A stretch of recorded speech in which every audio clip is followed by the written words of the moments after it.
Today we're going to have an introductory discussion about the epidemiology of infectious diseases. And as we will discuss, at least in this introductory lecture, we'll examine some of the diseases that are reemerging on a global level. And in relationship to those diseases, we'll discuss what may be responsible for these diseases coming back and suggest possible ways in which we can address these human conditions that are actually leading to the cause of the increase in these diseases. So really, the extent of the problem with infectious diseases is rising on a daily basis. And it used to be thought that these infectious diseases were, passé, past history. We used to study about them in relationship to what happened, 100, 200 years ago. But I would say in the last 10 to 20 years, there has been a gradual and sometimes extreme increase in many of these diseases that were thought to be completely eradicated.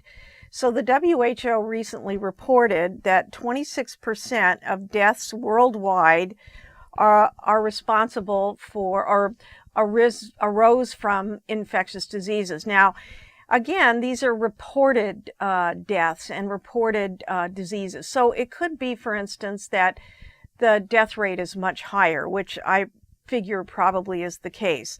So some of these diseases that have reemerged include the very, very recent Ebola outbreak in Africa that has occurred. Actually, it's in Guinea, and there's over 100 cases now, and a number of those cases have died. And the reason why this is very serious is because the mortality rate of being infected with the Ebola virus is very, very high. So essentially almost all individuals who are infected with Ebola end up dying. Also, I would say in the last 5 years or so, there's been an increasing cholera incidence due to many reasons, one of which includes the earthquake in Haiti, but we're also seeing more cases in South America as well. And then the West Nile virus, which probably many of you know about, is currently, being carried by mosquitoes here in the United States. But about 20 years ago, West Nile virus didn't exist. So it's really been a recent emergence of the West Nile that has caused investigators quite a lot of concern. So in terms of cholera, here's some data from the World Health Organization. And you can see that in the early 90s, we had some certainly increase and even to the level of an epidemic proportion of cholera. And now recently we've seen the same occurrence primarily due to the earthquake in Haiti. And the thing is with cholera has been around humankind for, hundreds of years. And it's really a very, very serious disease that individuals who develop cholera, unless they receive effective treatment, essentially die. There's a very, very high mortality rate. Cholera is a disease that's caused by the Vibrio bacteria, and we discussed it in several of our lectures on the bacteria. And basically, it's a flagella flagella bacteria that basically burrows into the intestine and causes extreme water loss and extreme diarrhea to the point where sometimes within 24 hours after developing the infection, individuals die quite quickly. So this is certainly of concern, and it's largely a function of sanitation. But when things happen like earthquakes in Haiti, for instance, and sanitation is certainly compromised, then the risk for cholera rises dramatically. Now, just to give you an idea about the complexity of research that goes on in this area, a good example is the current research on the West Nile virus. There's research, there's basic research, molecular biology, molecular genetics of the virus itself. Then there's development of the vaccine against the viral infection. Animal models that there are animals that also carry the West Nile virus. Vector biology, learning about the biology of mosquito. When are they active? When do they? In what parts of the United States are they prevalent? Diagnostics, how to rapidly diagnose West Nile virus. West Nile virus is a virus that the symptoms are fairly difficult to distinguish. And then, of course, developing antiviral therapies. So another example of the extent to which we are concerned about these diseases is the example of the anthrax scare that occurred right after 9/11. And actually a number of people, 3 individuals died, or actually, 5 individuals died. There were 2 different types that were spread at that time, the cutaneous, which means that it was spread skin to skin, and also inhalation anthrax. And if you remember, during that time, there was a big scare in the mail that several television personalities and senators received letters in the mail that had powder, anthrax spores that were sent in the form of powder. And so it was quite a frightening time. Why? Because the mortality rate from anthrax is pretty high and it's easily spread. So that's just an example recently of a bioterrorism attack, that a number of these pathogens, which if they are released, could certainly cause a serious epidemic outbreak and cause the loss of a lot of lives. So some of the achievements that have occurred since that time are developing treatments against smallpox, for instance, that, currently there are 2 places in the world that have repositories of the smallpox virus, one being in the United States, the other being in Russia. Anthrax, we're developing antitoxins to the anthrax bacteria. Botulinum, we're developing antitoxins and a vaccine. Now remember, botulinum is a toxin, right, that's secreted with this botulism that we discussed in the bacteria lecture. And in that case, that's a serious poison that affects individuals neurologically. It's very, very poisonous. And then, of course, the Ebola virus, which, if you paid attention to the news recently, is quite frightening. And so we're actually beginning vaccine trials against the Ebola virus, because if we can develop an effective vaccine, then we don't need to be as concerned.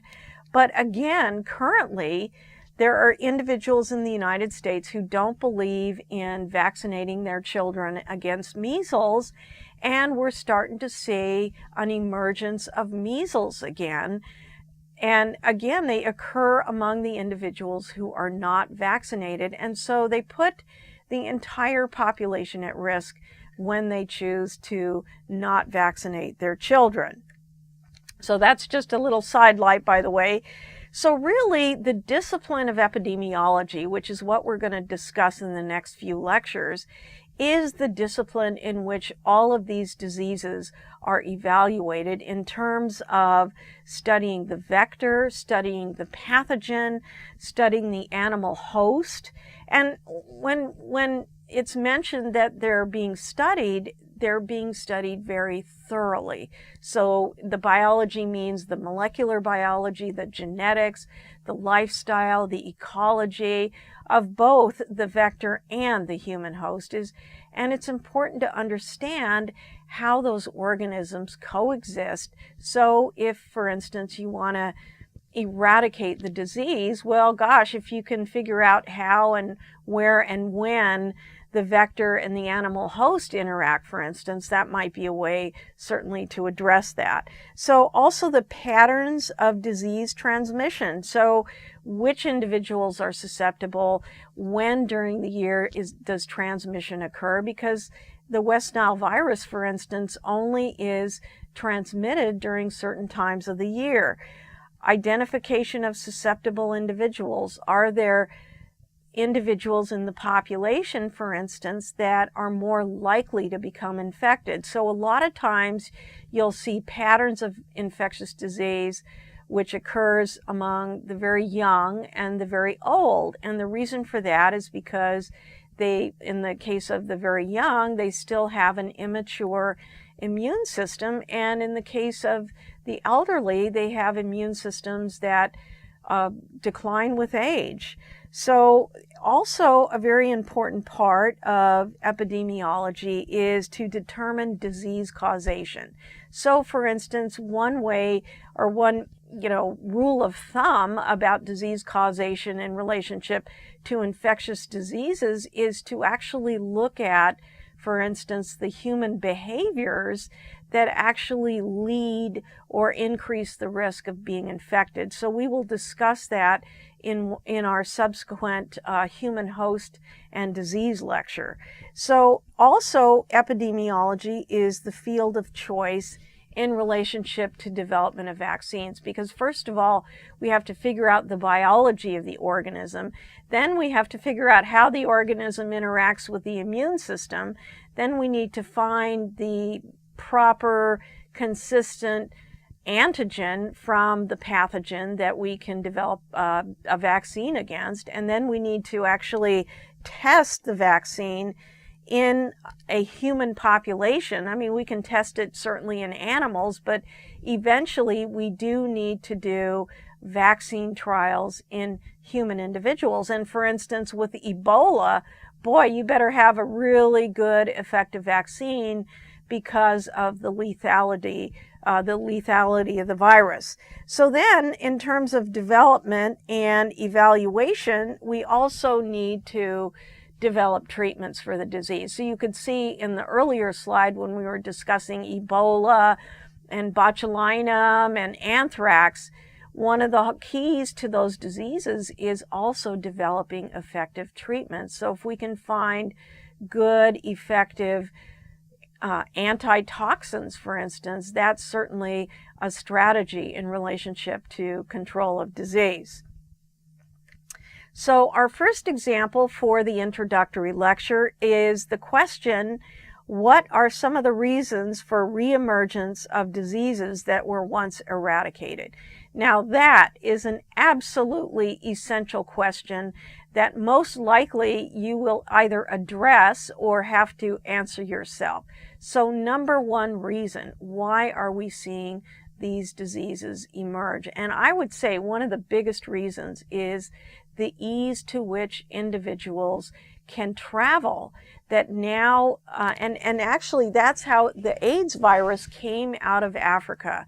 It came out of Africa. That patient zero, or one of the patient zeros, was a flight attendant who flew all around the world, and they think that this guy, including the place in Africa where the zoonotic HIV virus emerged from the green monkey, it was actually in Africa, and that flight attendant was thought to be the one that really began the AIDS epidemic. So that's just one example. Any of the individuals infected with Ebola, for instance, if they get on a plane and fly anywhere outside of Guinea, then other individuals are at risk. The same, we saw what happened with the anthrax scare, that sending powder in the mail was a very effective and potentially disastrous way of getting infected by the anthrax spores. So I would say the first and most important reason is the ease to which we can travel. So ease of travel.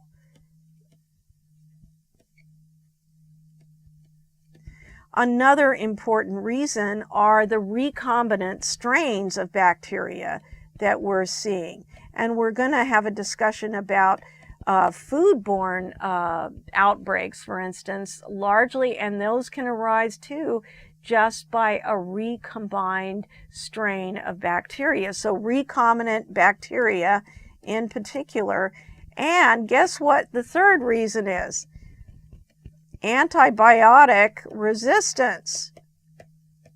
this is becoming a major, major problem in relationship to eradication of bacteria. And again, we're seeing it over and over again. The MRSA epidemics, the C. difficile epidemics in the hospitals. We're seeing strains now that actually cannot be treated with antibiotics currently. We have super strains of tuberculosis as well. And these strains, boy, if they reach that lethal potential, can be absolutely disastrous. So, what a great way to end the lecture. Thank you so very much for visiting educator.com.